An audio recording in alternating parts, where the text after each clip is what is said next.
Queen's Awards for Enterprise are the most celebrated accolade that a British business can have. We've been privileged now to be awarded the Queen's Award in the category of sustainability for the second time. It's important for me to work for a company that takes environmental issues seriously. Winning the Queen's Award really hits home the impact of the changes we made as a business. It shows that sustainability and the environment is at the forefront of what we do, as well as just building excellent buildings and delivering for customers. Their end users and their staff will want a contractor to be procured in a responsible manner, and they'd want them to know that we're carrying out works with the environment in mind.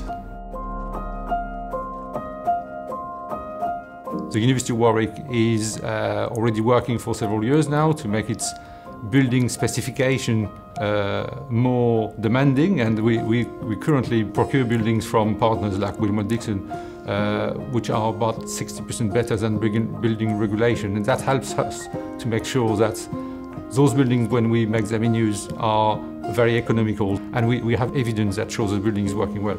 This graph, very fortunately for us, has showed that over the last 10 years, our carbon emission have reduced by 46%, I believe, 44, 46.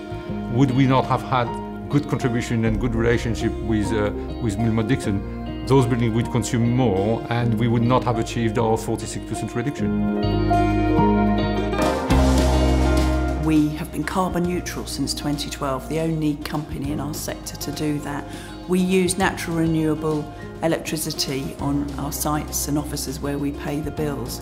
We've slashed carbon emissions. We've doubled the turnover of the company, but we spend no more on fuel. We've managed our resources much more effectively. We've, again, cut massively the amount of construction waste that comes from our sites. 99% of our impact is through our supply chain partners. Queen's Award is a fantastic achievement for Willmott Dixon. They've helped us become a better business.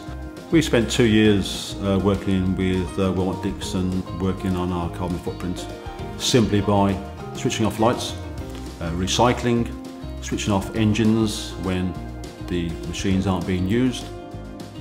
We have a fuel bill year on year in excess of £1.5 million, and over the last 12 months we have been able to save in the region of £100,000. We're able to take these measures, put them into everyday practice, so they become good practices and they become something part of our DNA.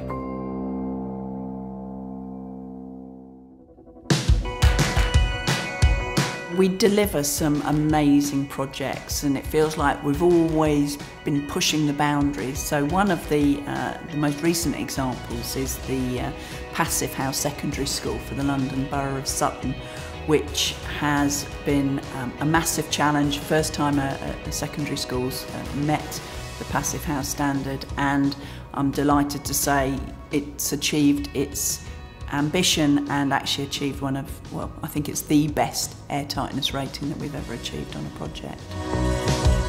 I think for House Academy Sutton to be part of a project with Willmott Dixon and the London Borough of Sutton, and to be recognised for the impact that the project as a whole over a period of 3+ years has had on the environment, the local communities, I think that's really important for everyone involved to have that recognition.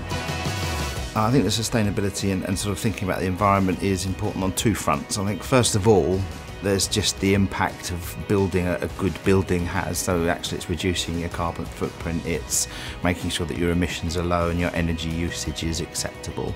That then has a cost benefit which is obviously good for the organisation. And I think secondly, specifically to a school context, the message it sends to the children that you're bringing on, that actually these things are important, that we're building this into the fabric of the design of the society in which we want to live. That then gives them an embedded message as they grow on, and they'll take it to their children. So it's a twofold thing, really.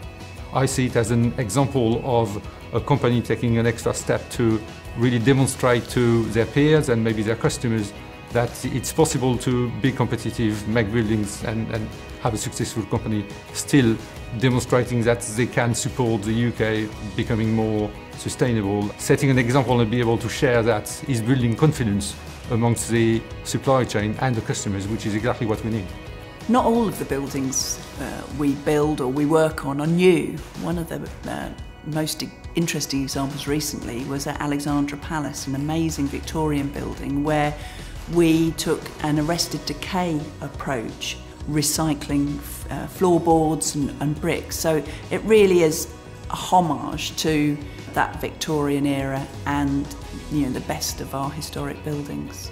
We're also embracing innovation, so the MSpark building at Menai Science Park is really future-facing. They were using VR goggles, the prospective tenants could wander through the building, and they achieved a massive 37% take-up of occupancy, and they'd only targeted 15%, so it just shows the power of innovation.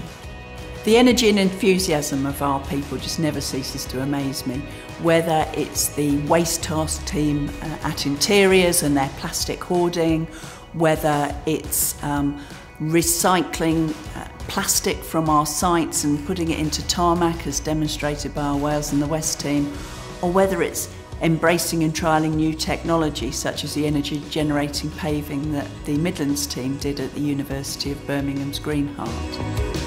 We have got some amazing people across our business who are really up for delivering buildings fit for the future, building stronger communities, minimising our impact.